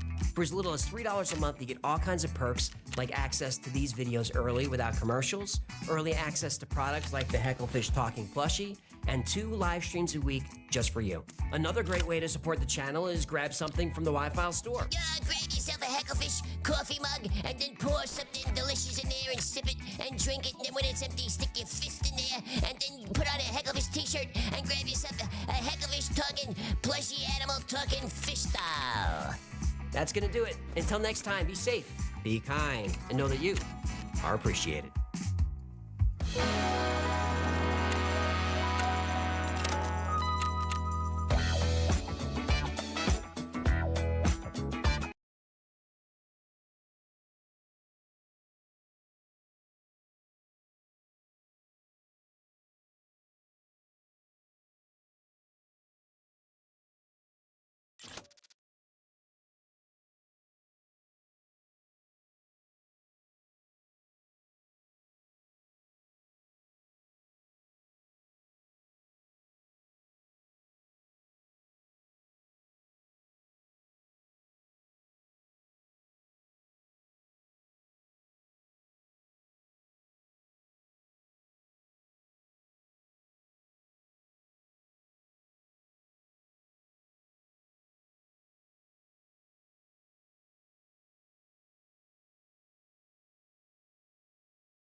Hey, it's me. Thanks for checking out this compilation. I wasn't sure if anyone was going to like these, but people seem to enjoy them, so...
The smells of the universe are not universal.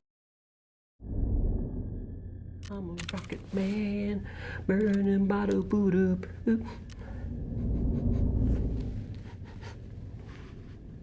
You smell that? I can smell that underwater. Well, don't look at me.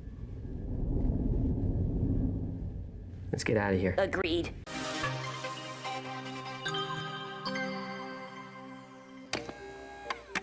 The smells of the universe are not universal. Listen. You smell something?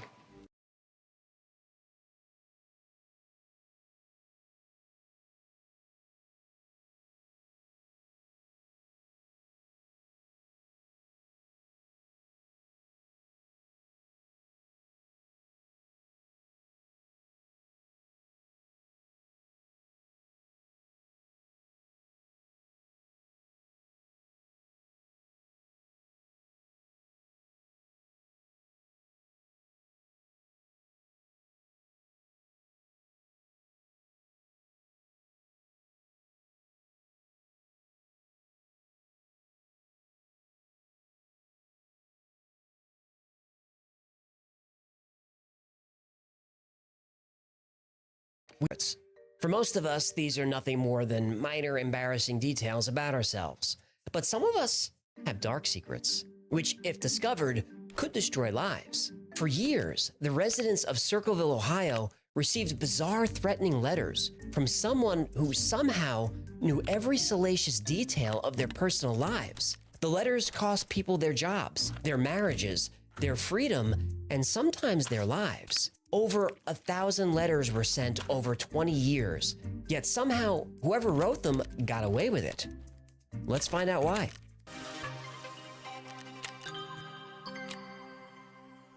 Circleville, Ohio is about 25 miles south of Columbus. In the late 70s, it was the typical small American rural town. With a population of 13,000, Circleville has been described using cliches like nobody locks their doors and everybody knows everybody. A problem with small towns is that it's hard to keep secrets. This story begins in 1976. Circleville residents started receiving anonymous letters, postmarked from Columbus, handwritten in strange block letters, and the letters were full of details of their private lives. There was never a return address, but the writer was clearly someone with intimate knowledge of the town's residents and their secrets. Gordon Massey was the superintendent of Westfall Schools in Circleville. When he got to work on the morning of March 3rd, 1977, there was a letter waiting for him. Dear sir, according to my GF, you have asked her to go out many times, and have asked the other female bus drivers too. This must stop at once for the good of the school and families. If they are not stopped, I will be forced to write to the school board, and I would hate to do that. The prey on another man's girl is untouchable. I suggest you find yourself a pimple-faced whore and start up with her, and leave my girls alone. And more letters followed. each with escalating threats. One even said they would cut the brake line in his car if he didn't stop sleeping with his employees. That same day, a letter arrived with the school board describing how Massey approached, assaulted, and sometimes carried on extramarital affairs with the female bus drivers. The writer demanded Massey be fired. He wasn't. He denied everything, and there was no proof of any wrongdoing. But a couple of weeks later, the school's vice principal received a letter. Dear school, talk to Gordon Massey about his affairs. I shall warn you, I know the truth. I want to protect your school. It has a good reputation. You should keep it like that. I shall send you proof about driver number 62917. She has a child in school there now. I shall prove this shortly. I expect him then to be discharged. You'll see that I am telling the truth. That letter was oddly specific. Though he didn't name anyone, he used an employee number. Only someone with intimate knowledge of the school and its employees would have that information. They looked up the number 62917. It belonged to bus driver Mary Gillespie.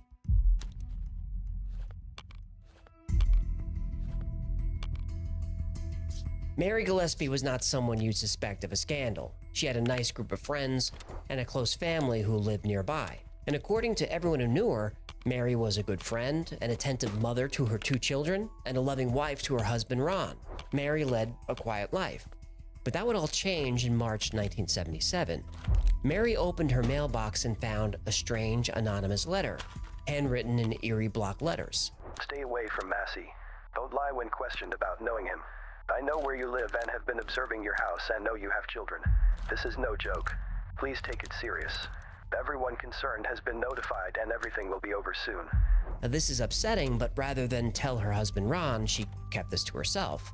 And over the next few weeks, more and more letters came in, and each one was more threatening than the last, and each revealing more personal information. The writer obviously knew where she lived, but also what bus she drove, and the names of her husband and her children. Still, she ignored the letters. So the writer raised the stakes. He wrote directly to Mary's husband, Ron Gillespie. The Circleville letter was gaining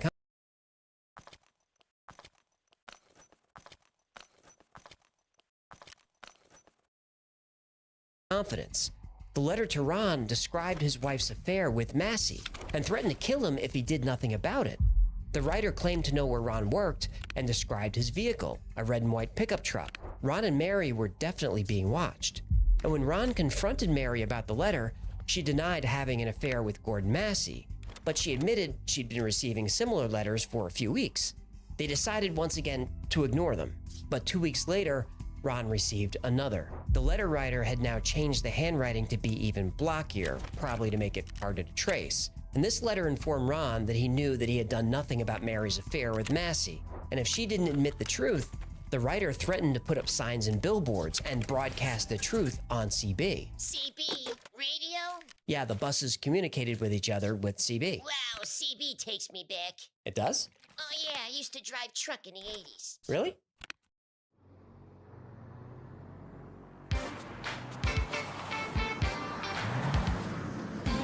This is Hecklevish at the Pork Chop Express, and I'm talking to whoever's listening out there.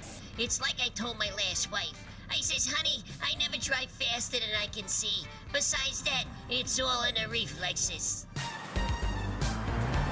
Yeah, cult classic. That was a good one. Anyway, besides the letters, Mary and Ron started getting phone calls from the person they believed was writing them. They didn't know what to do or who to tell about the threatening letters and calls, so they went to the people they trusted the most, their family.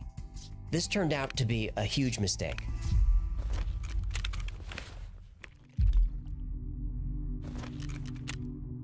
To fight back against the anonymous letter writer, Ron and Mary Gillespie enlisted the help of Ron's sister and her husband, Karen and Paul Freshour. They put together a list of suspects. From the beginning, Mary suspected another school bus driver named David Longberry. David made a few passes at her and became resentful when she rejected him. So they decided that Paul Freshour would write to David Longberry. In their letters, they told David that they knew what he was doing and threatened to go to the police if he didn't stop immediately. Did the letters stop? They stopped, and everyone's life went back to normal. Oh boy. What? This is the part where you say everything was fine until... In August 1977, the letters and phone calls had stopped, but now signs appeared. Suddenly, Ron and Mary began seeing signs posted all over the town written in the same crude block letters. They accused Gordon Massey of having an affair with Mary. Some even accused Massey of having an affair with Mary's daughter, Tracy, who was only 12 years old. Yeah, this isn't cute anymore. I hate this guy. I get it. So did Ron and Mary. In fact, every morning, Ron would get up early and drive around town, removing all the signs he could find, so his wife and daughter wouldn't see them on their way to school. But things get worse. Mary Gillespie went out of town to clear her head. Ron stayed home in Circleville with the kids. On the evening of Friday, August 19th, the Gillespies' home phone rang. The caller said he was watching the Gillespie house, and he knew what Ron's truck looked like. This set Ron off. He started ranting that he recognized the voice as the letter writer and was finally going to put a stop to this. So he grabbed his pistol, kissed his daughter goodbye, hopped in his red and white pickup, and tore out into the night. Did he find the guy? Ron Gillespie never made it home. Oh, no.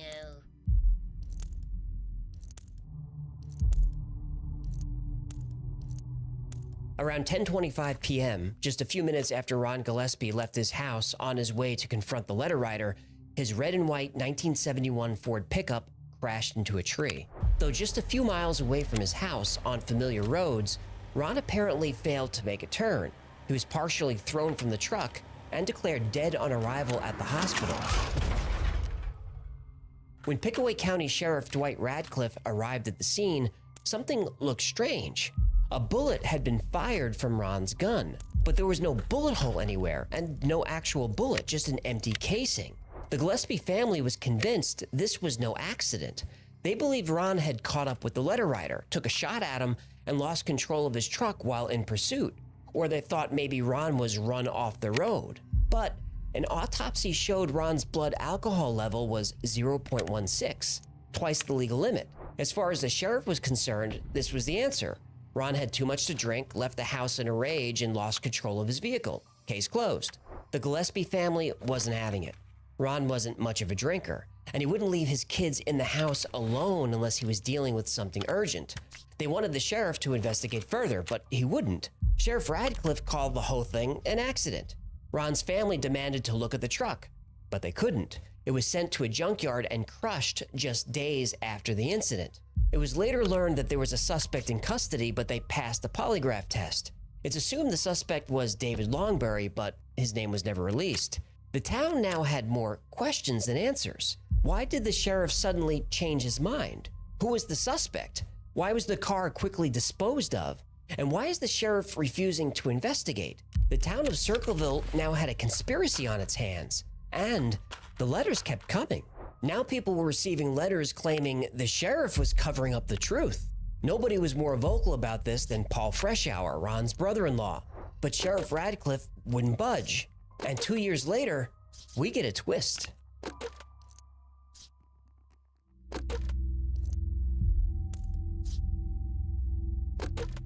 Two years after the death of her husband, Ron, Mary Gillespie finally admitted to having a relationship with Gordon Massey. What? But she said the affair started in 1979, after receiving the letters. Oh, come on. She said the stress and the trauma brought them together. Look, I ain't buying whatever she's shoveling. Hey, that's what she said. Well, she did the time, might as well do the crime, eh? That's one way of looking at it. Mary hoped that finally being open about her relationship with Gordon Massey, the letters would stop. They didn't stop, did they? They kept coming. Over the next 7 years, Mary Gillespie received almost 40 letters. She was called a cheater, a homewrecker, a murderer. Some letters threatened the lives of her children. The signs continued too. Graphic images and vulgar language about her were posted all over town, specifically placed on her bus route so she and her children would see them. In 1983, Mary had enough. She was driving her school bus near the intersection where her husband Ron died a few years earlier. There she saw a sign posted that talked about Massey and an inappropriate relationship with Mary's daughter, using very obscene language. She stopped the bus and went to grab the sign.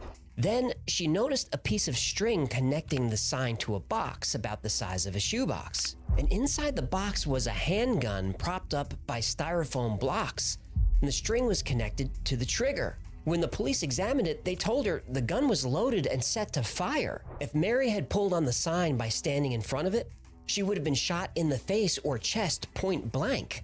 The Circleville letter writer was no longer just a nuisance. He wanted to trade ink for blood. But whose gun was this? Don't tell me. The serial number was filed off. It was, but one of the forensics technicians was able to recover it. The gun belonged to a man named Wes Wesley. Who the hell is Wes Wesley? Wesley worked at Anheuser-Busch in Columbus. When police asked him about the gun, he said yes, it was his, but he recently sold it to his supervisor at work. Who's a supervisor? Paul Freshour. What?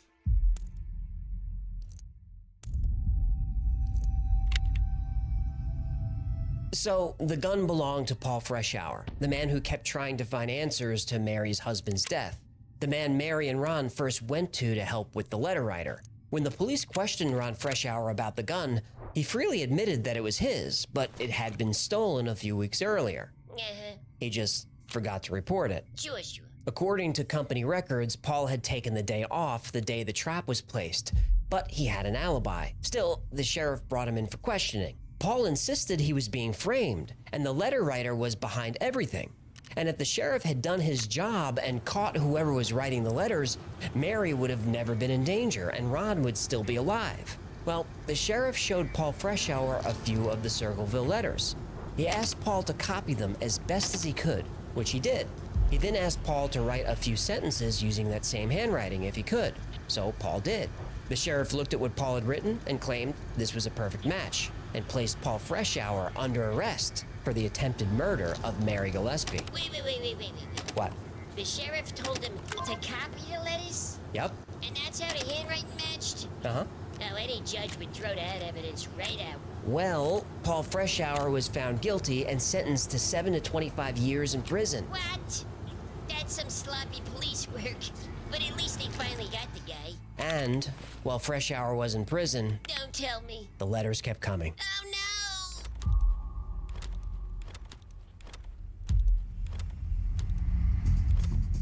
While in prison, Paul Freshour continued to claim that he was innocent. He was imprisoned in Lima, Ohio, over 100 miles from Circleville. Yet somehow the letters kept coming. And like always, they were anonymous, written in that weird blocky handwriting, and postmarked Columbus, Ohio. By now, the letters were going all over central Ohio, not just Circleville. The prosecutor in Paul's case was accused of corruption.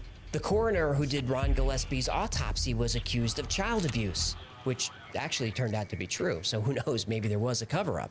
Over 1,000 letters went out, and some were even dusted with poison. Sheriff Radcliffe demanded that the warden get Paul Freshour under control. The warden insisted there was no way Paul could be writing these. Not even putting Paul in solitary confinement stopped the letters. So in 1990, after being in jail for 7 years, Paul Freshour was up for parole. The parole board said that his ongoing campaign of hate mail proves he's not ready to enter society. The warden even spoke up for Paul and said he was a model prisoner and absolutely could not be writing the letters. Still, his parole was denied.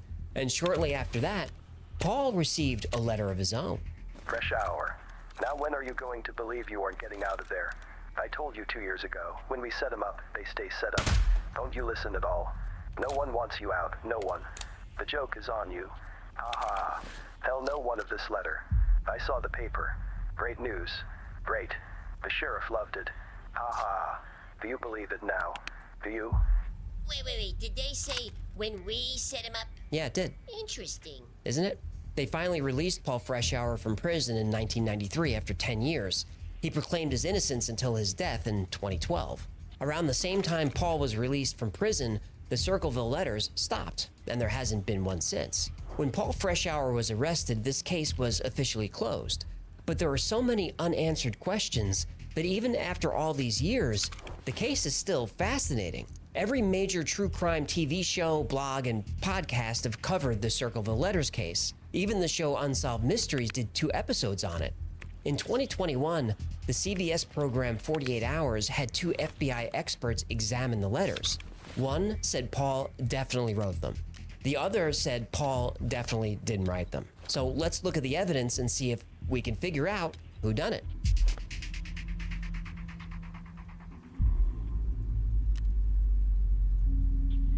There are a few theories. Here are the primary suspects. Some think the answer is simple. Paul Freshour did it. It was his gun, his handwriting, that's it. Now, could Paul have sent hundreds of letters from prison unnoticed, all postmarked Columbus, Ohio, over 100 miles away? No. Sure, I guess it's possible. No. Some think it was David Longberry, the bus driver who made a pass at Mary, who rejected him.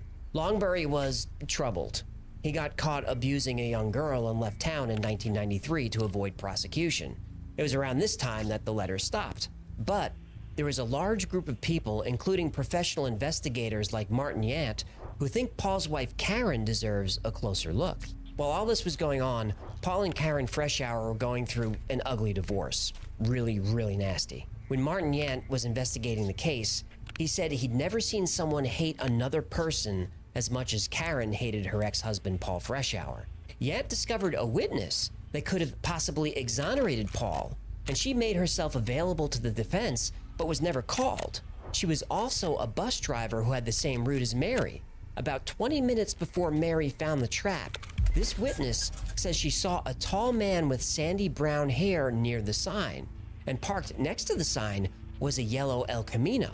Why is this important? Well, first of all, Paul was short with dark hair, but at the time, Karen Freshour was dating someone, and he was described as tall with sandy brown hair. Any chance Karen's boyfriend had an El Camino? No, but Karen's brother did. Oh no! The wife did it! Paul was framed! Maybe. Karen had multiple motives. Mary had cheated on her brother Ron, who is now dead. And if she could frame Paul for the murder, well, that solves two big problems for Karen. If you read the divorce decree, Paul pretty much got everything. The house, retirement savings, the kids. But if Paul goes to jail, Karen gets everything. In fact, Paul insisted this was her plan all along. Paul even believed his son Mark stole his gun a few weeks before the incident. And Paul didn't report it because he didn't want to see his teenage son go to jail. And Paul's son Mark became severely depressed and took his own life in 2002. And some have speculated that he just couldn't deal with the guilt anymore. And Karen testified against Paul that she had found dozens of letters in her home that she claimed Paul wrote. When the court asked her to produce those, she said she threw them away. Also, during the divorce proceedings, Karen visited Paul's sister and asked to borrow a typewriter. And Paul's sister thought this was an odd request. Yet at about the same time, the Circleville letters were no longer handwritten. They came typed.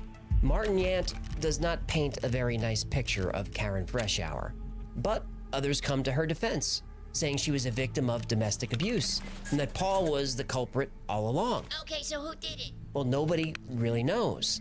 But I think it started with Gordon Massey's son, William, and potentially David Longberry. The early letters were very specific and contained details that you'd only know or even care about if you worked in the school district. Karen and Paul Freshour knew Mary, but they wouldn't know her employee number. And once Mary and Ron Gillespie shared the letters with the Freshours, I think the Freshours found a way to wage an anonymous war against each other while going through their bitter divorce. Things quickly got out of control, as they tend to do, and lots of people got hurt. But I can understand why all the players in this story are portrayed the way they are. The story of the Circleville letters has so many layers of mystery, it's only natural that if we can't solve the puzzle, let's at least try to put some pieces in place. And every good story needs a hero. That's Paul Freshour, a husband, a father, wrongfully accused and sent to prison. The villain is Karen, a vindictive wife obsessed with destroying her husband. Mary is cast as deceitful and unfaithful, who had an affair that set the entire story in motion. Ron is a victim, a man trying to protect his family who had the courage to confront his attacker and, whether by accident or not, was killed. But the more you look into the story, and I encourage you to do so, there is a ton of material about it, you'll see that each of these characters is not so black and white. Everyone is a shade of gray. Now, I have a hard time believing Paul Freshour was the only letter writer, but also, he wasn't the saint that a lot of the podcasts claim him to be. And Karen isn't as awful as is widely reported. In my opinion, the Circleville mystery has no villains. It also has no heroes. All the story has is victims. And if you want to solve this mystery because of curiosity, I think that's okay. Everyone loves a puzzle. But there are some people who want to solve the Circleville letters because they think justice wasn't served and they want someone to pay. I'd encourage those people to really think about what these families and the community endured for 20 years. And before demanding punishment, they should ask themselves, haven't these people been through enough? Thanks so much for hanging out with me today. My name is AJ, that's Hecklefish. This has been the Y-Files.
If you had fun or learned anything, do me a favor and like, subscribe, comment, share.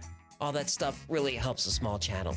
Until next time, be safe, be kind, and know that you are appreciated. Did I hit that? Is that on there? Look, I'm leaving it.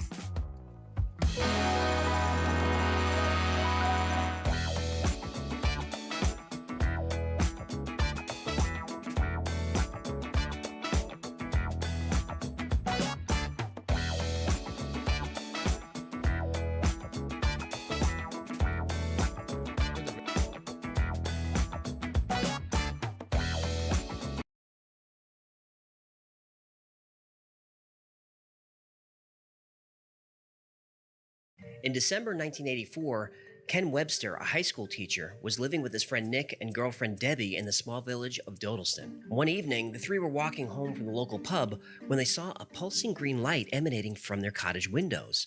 When they got inside, they saw something that terrified them. Though their computer wasn't connected to any network and everyone in the house was gone all night, a strange message was written on the screen, a message addressed to them by name. Over the next few months, more messages appeared, and eventually Ken and his friends began corresponding with the person on the other side. At first, Ken thinks this is a hoax or a prank, but over time, he comes to believe that not only are the messages real, they're being written by someone living in the very same house in the year 1541.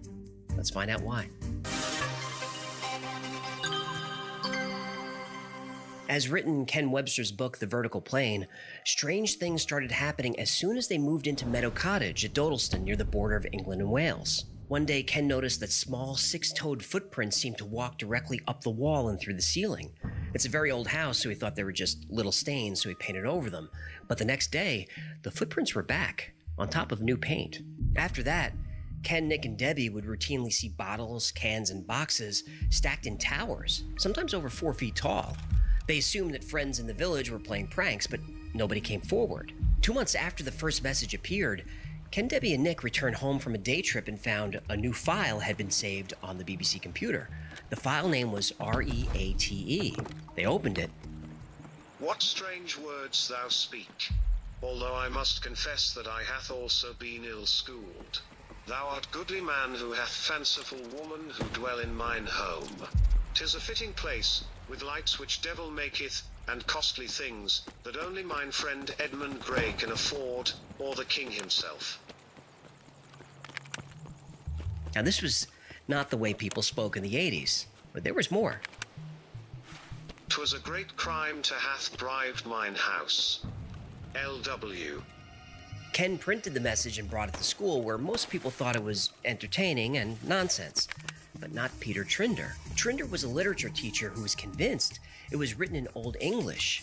They interpreted the phrase devil lights to mean the computer, and Peter Trinder asked Ken to let him know if any more messages appeared so he can try and determine the location and the time period of the dialect. A few days went by, but nothing.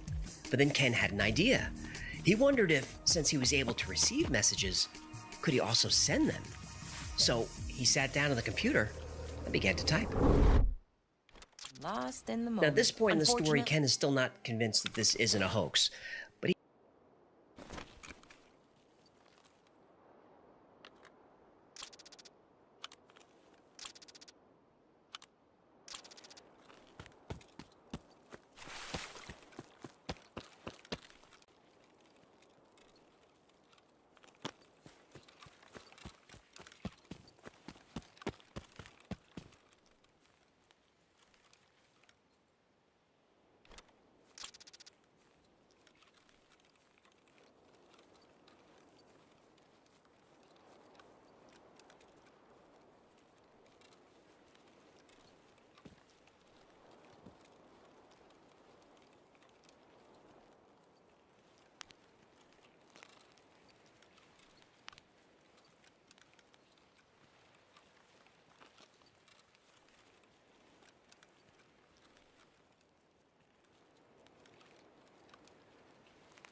But he admits that he's intrigued, so he plays along.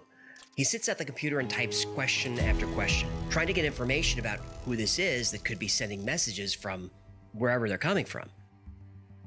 Dear LW, thank you for your message. We're sorry for disturbing you. What would you like us to do? Did you live on a house on this land about 1620? Do you want us to tell you more about our time? Who is Edmund Gray? Do you have a family?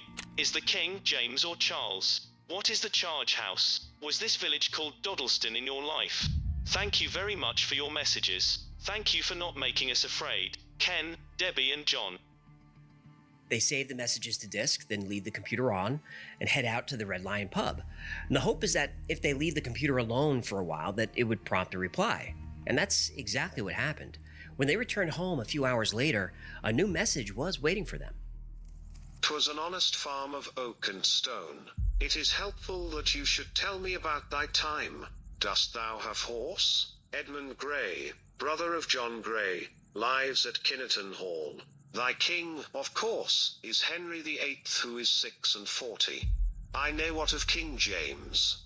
Mine charge house is a place of law, schooling. LW. The 28th of March, anno 1521. This was a troubling reply in more ways than one. First, the facts about the history of this time were wrong. In 1521, Henry VIII was only 30 years old, not 46. But to be sure, Ken delivered the message to Peter Trinder for analysis, and Trinder confirmed that the historical facts were all wrong. Kinnerton Hall wouldn't be built for another 200 years, and there's no mention of Edmund or John Gray in any record or document. And Ken was troubled by the use of modern grammar and punctuation like question marks, which wouldn't have been used in the 16th century. So that left the other possibility, that there was an intruder in the house, and this had Ken, Debbie, and Nick concerned. But that weekend, Ken borrowed the BBC computer once again to see if more messages would come. Did they get more messages? They did. They received a whole bunch of details about the house, the village, the time, and most importantly, instead of being signed by the mysterious LW, they were signed with the author's full name. In the next message, the author gave all kinds of details about his life. He talked about losing his wife and son to the plague. He talks about how he harvests barley for ale and makes his own cheese. He describes the house as humble, made of red stone, and sitting on a pretty parcel of land. Now, Meadow Cottage, where Ken, Nick, and Debbie were living, was not made of red stone, but they were doing renovations. When they dug up some of the land in the garden and looked under the kitchen, they discovered the foundation of another structure, much, much older than theirs. Tell me they found red stone. And the foundation was indeed made of red sandstone. Now, these latest messages also had a different tone. The author seemed to think that Ken was intruding on his house and had his own concerns about this conversation. He finally signed the message Lucas, and eventually we learned that LW's full name is Lucas Wayman. Ken now had a lot of details that could be checked for accuracy, so he delivered them to Peter Trinder to see what he could find. And Trinder felt that the dialect, sentence structure, and intermittent use of Latin placed the messages in the middle of the 16th century, in the Cheshire area, which is exactly where Lucas Wayman said he was living. Also, as time went on, the historical facts became more consistent and accurate, and Lucas writes that King Henry VIII is married to Catherine Parr, so that put him in the 1540s, which is pretty consistent with a lot of the other details. But the names Lucas mentioned, like Richard Wishel and others, couldn't be found. So this is a hoax? Well, not necessarily. If it was a hoax, you'd think that the messages would be full of names and facts that could be easily checked. But Lucas was a simple rural farmer. He'd really only have knowledge of the king and people in his village. A tiny hamlet like Doddleston wouldn't keep detailed records of every individual living there. Now, Lucas doesn't know where Ken is, but eventually Ken reveals that he's actually writing from the year 1985, and that's where the story takes a turn. You said your time be 1985. Methought you were also from 2109, like your friend. What the? 2109? What friend? It would appear that whatever phenomenon that Ken Webster encountered that allowed communication to the past was also a conduit for communication to the future. As more text came in and as more of the information was researched by Peter Trinder, Ken was believing less that this was a hoax. The responses were coming too fast for someone to be breaking in and leaving files on his computer. And Ken and Debbie was starting to believe that they were somehow communicating with a real man. A man who lived 400 years ago on the same piece of land where Ken was living now. But who were the people from 2109? Lucas didn't seem to know. Lucas thought they were friends of Ken's. So Ken did the obvious thing. He asked. Calling 2109. And then came a response. Ken, Deb, Peter, we are sorry that we can give you only two choices. One, that you either have your predicament explained in such a way that you have instant understanding, but cause what should not happen. Or two, try to understand that you three have a purpose that shall, in your lifetime, changes the face of history. We, 2109, must not affect your thoughts directly, but give you some sort of guidance that will allow room for your own destiny. All we can say is that we are all part of the same God, whatever he or whatever it is. Apparently, Ken's computer had opened two-way communication not only with the past, but with the future as well. And according to 2109, this communication had purpose, though we don't yet know what that purpose is. Meanwhile, Meadow Cottage was experiencing more and more events that seemed to be a poltergeist. Footsteps were heard at all hours of the night, but when they were investigated, nothing was there except footprints. Sections of the house would become so cold that breath was visible. More objects were found stacked in corners of rooms. Tapping was heard. Even words were found written in chalk around the house, including Lucas's name. The anxiety was becoming too much. Deb had rented another house nearby so they could occasionally get some sleep, and Nick, who'd been with them since the beginning, had moved out. Deb tried to find some explanation for what was happening and pulled some maps of the area. She learned that a ley line was running... Wait. What's a ley line? Well, a ley line is an alignment drawn between two structures that supposedly possess or can harness energy. Stonehenge, the Great Pyramids, Chichen Itza, and other significant structures are built on ley lines. Was your cottage built on a ley line? It was. And after discovering this, Deb started having visions and vivid dreams about Lucas, even interacting with him like he was trying to communicate further. It's at this point that Ken and Deb bring in help. The Society of Psychical Research. They called in the heavies? They did, and the SPR sent two researchers to Meadow Cottage, and the plan was either to debunk or prove the phenomenon, once and for all. The Society for Psychical Research, or SPR, had been investigating the paranormal since 1882, and they're still around today. OG ghost hunters. They are. And two investigators, David Welch and John Bucknell from the SPR, arrived and proposed a test. They would send 10 questions to 2109 and then delete them. But Ken and Deb would have no idea what the questions were. Ken and Deb were then separated from the computer while they waited for a reply. And a few days later... David, John. David, you interfere with communication. Next time you decide to perform your little experiment, you must be clear from here. We suggest you try someone else to sit with Debbie. Yes, we are what you would call a tachyon universe, but your understanding is incorrect. We ask nothing more of you than to carry on as you would prefer. We will have John present if given choice, or you may bring another as mentioned. No, it is no concern to us that this is not proved. We will